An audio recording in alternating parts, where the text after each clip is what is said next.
আসসালামু আলাইকুম রহমতুল্লাহ। সুপ্রিয় পঞ্চম শ্রেণীর শিক্ষার্থীরা, আশা করি তোমরা ভালো আছো। আজকে তোমাদের 21 পৃষ্ঠার প্রশ্ন 4 খালি ঘর বন্ধনীর সাহায্যে ভরাট করে দেখাবো। এই অঙ্কটা একটু জটিল মনে হলেও তোমরা যদি ভিডিওটি শুরু থেকে শেষ পর্যন্ত দেখো তাহলে স্টার্টকার ধারণা পাবে।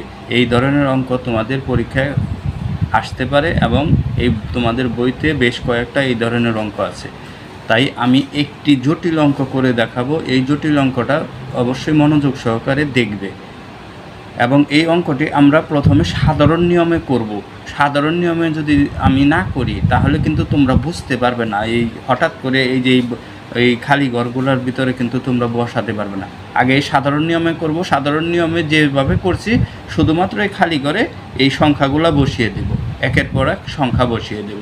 চলো শুরু করি। আর আমার পেজটি ফলো করবে এরকম গ্রামার বিষয়ে এবং গণিত বিষয়ে ভিডিও পাওয়ার জন্য। 3 ডজন ডিম ও 5 হালি কলার মূল্য এত টাকা দেওয়া আছে।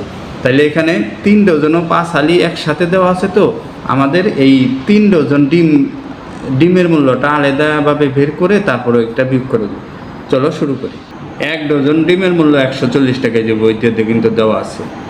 অতএব এখানে একসাথে কত দেওয়া আছে? 3 ডজন। এখানে বেশিও থাকতে পারে, সমস্যা নেই। 3 ডজন, তাহলে আমরা 3 ডজন লিখি। 3 ডজন ডিমের মূল্য, এখানে 1 আছে, এখানে যদি 3 থাকে, প্রথম লাইনে 1 থাকে, পরের লাইনে 3 থাকে, চোখ বন্ধ করে গুণ করে দেবে। ব্র্যাকেট দেব আমরা 140 গুণন 3 ব্র্যাকেট টাকা সমান কত হয়?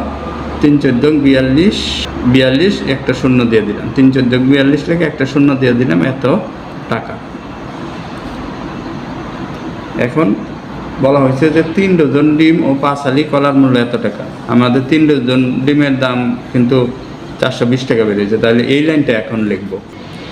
দেখো, আমরা এখান থেকে লিখে নিয়েছি 3 ডজন ডিম ও 5 হালি কলার মূল্য এত টাকা। এই লাইনটা লিখে নিয়েছি।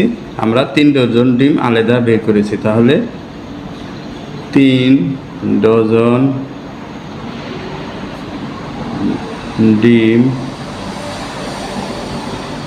ডিমের দাম, এই যে 3 ডজন ডিমের দাম আমরা বের করেছি না, কত টাকা বলো তো? এই 420 টাকা। বিয়োগ করবো আমরা এই দিনের দামটা যদি বিয়োগ করি তাহলে এই যে 5 হালি কলার মূল্য রয়ে যায়। বুঝতে পেরেছ? তাহলে 420 এত টাকা।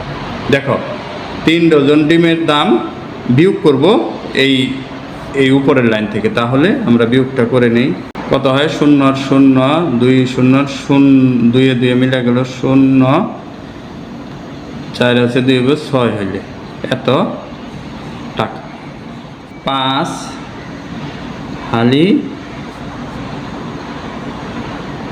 কলার মূল্য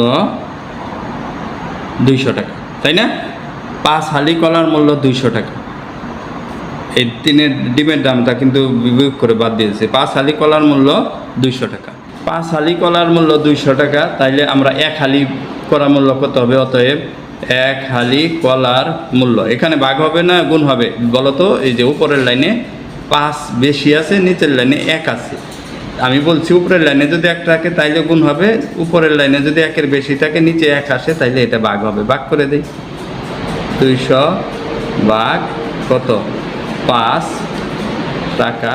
তাহলে 200-কে 5 দিয়ে ভাগ করলে 4 5 20, 4, এই শূন্যটা এখানে বসিয়ে দিলাম। তাহলে 40 টাকা। তাহলে কি বের হলো? যে 1 হালি কলার মূল্য 40 টাকা। আমাদের বের করতে বলছে একটি কলার মূল্য কত। তাহলে আমরা লিখে নেই। আচ্ছা, একটু ভালোভাবে দেখো। আমরা জানি 1 হালি সমান 4টি, তাই না? এই জিনিসটা তো আমরা সবাই জানি। তাহলে এখানে বের হয়েছে 1 হালি কলার মূল্য 40 টাকা। তাহলে 1 হালি সমান 4টি, হ্যাঁ? তাহলে আমরা কী লিখবো? যে 4টি কলার মূল্য 40 টাকা। এই জিনিসটা একটু আবার বুঝিয়ে দিই। দেখো, 1 হালি কলার মূল্য 40 টাকা বের হয়েছে। আর 1 হালি তো আমরা বুঝি যে 1 হালি সমান 4টি। তাহলে আমরা লিখতে পারি যে 4টি কলার মূল্য 40 টাকা। আমাদের মূল কথাটা বের করতে হবে যে একটি কলার মূল্য, এই 40-কে কী করব? 40-কে 4 দিয়ে ভাগ করব। কেন ভাগ করব? এখানে বেশি আছে, এখানে কম আছে। এখানে যদি 1 থাকতো, এখানে যদি বেশি থাকতো, অবশ্যই গুণ হতো। তাহলে এত সমান 40-কে 4 দিয়ে ভাগ করলে কত হয়? 10 টাকা। দেখছো? তাহলে একটি কলার মূল্য 10 টাকা বের হলো। এইটাই আমাদের রেজাল্ট। খালি ঘরে আমরা ভরে দেব। এই রেজাল্টগুলোকেই আমরা খালি ঘরে যদি ভরতে পারি তাহলেই অঙ্ক হয়ে গেল। এবার দেখো, একটি কলার মূল্য সমান এই যে বন্ধনীগুলা আমরা খালি ঘরগুলো পূরণ করব। কিভাবে পূরণ করব? খুব মনোযোগ সহকারে দেখো। প্রথমে আছে একটা খালি ঘর, তৃতীয় ব্র্যাকেট, দ্বিতীয় ব্র্যাকেট, খালি ঘর। তাহলে এটাকে প্রথমে আমরা বড় সংখ্যাটা লিখবো। এই যে 3 ডজন ডিম ও 5 হালি কলার মূল্য 620 টাকা। তাহলে এই যে 620 টাকা আমি ছোটো করে লিখি, যেহেতু অঙ্কটা ছোটো করে লিখলাম। 620 টাকা বিয়োগ করছে কত? 420 টাকা। 420 টাকা কীভাবে বের হয়েছে? যে 140 না 140 গুণন 3। কেন 3 বের হইলো? 140-এর লোকে আমরা 3 গুণ করেছি, যে 1 ডজন ডিমের দাম 140 টাকা দেওয়া আছে, অতএব 3 ডজন। 3 ডজন কলা ডিমের দাম। এই 420 টাকা কোথা থেকে পেলাম বলো তো? 3 ডজন ডিমের দাম না এটা? এখানে 3 ডজন শেষ। তারপরে বাঘ খালিঘর। এই বাঘ খালিঘর কোথা থেকে পেলাম বলো তো? এই যে 5 যেটা বের হয়েছে, এই 200 বের হয়েছে। এই যে এটার থেকে যোগ করলে 200 বের হয় না? করছি 5। এই 5 আমরা দিয়ে দিলাম। এই যে দেখো, ধাপে ধাপে 5 ভাগ দিয়ে দিলাম। তারপরে আবার ভাগ করেছি কত বলো তো? আবার ভাগ করেছি 4। এই 4 আমরা দিয়ে দিলাম। এখন এইটাকে যদি আমরা করে দেই তাহলেই কিন্তু আমাদের এই 10 বের হয়। কীভাবে করব একটু দেখো। সমান সমান দিলাম, এটা দিলাম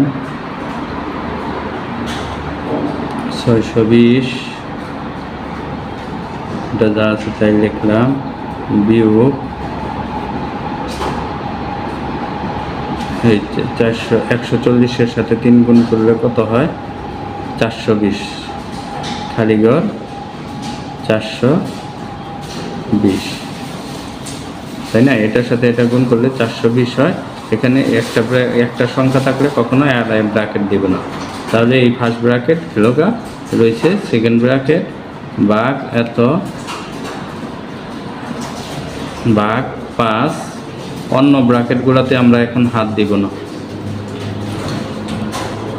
ভাগ 4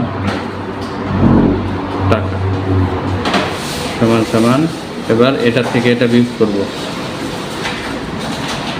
এই ব্র্যাকেট দিলাম, 620-এর থেকে 420 বিয়োগ করলে 200 হয়। খালি ঘরে 200। এটার থেকে এটা একটা ব্র্যাকেট আছে, এই ব্র্যাকেটটা দেব না। ভাগ খালি ঘর ব্র্যাকেট, এখানে 5 ভাগ খালি ঘর 4 টাকা। এই যে টাকাটা লিখেই দিই, সমস্যা নাই। তারপরে ব্র্যাকেট দিলাম, 200-রে 5 দিয়ে ভাগ করলে কত হয়? 40 হয়, তাই না? 40 খালি ঘর। ব্র্যাকেট দিলেও পারো, নাও দিলেও পারো, সমস্যা নাই। ভাগ 4। এই ব্র্যাকেটটা আমরা দেব না। এখন একটি সংখ্যা, তো একটি সংখ্যার মধ্যে আমরা ব্র্যাকেটটা দেব না, ব্র্যাকেটটা কেটে দিলাম। তাহলে 40 ভাগ 4 টাকা সমান সমান 40-কে 4 দিয়ে ভাগ করলে 10। খালি ঘর সমান কত হয়? 10 টাকা। তাহলে একটি কলার মূল্য 10 টাকা। এভাবে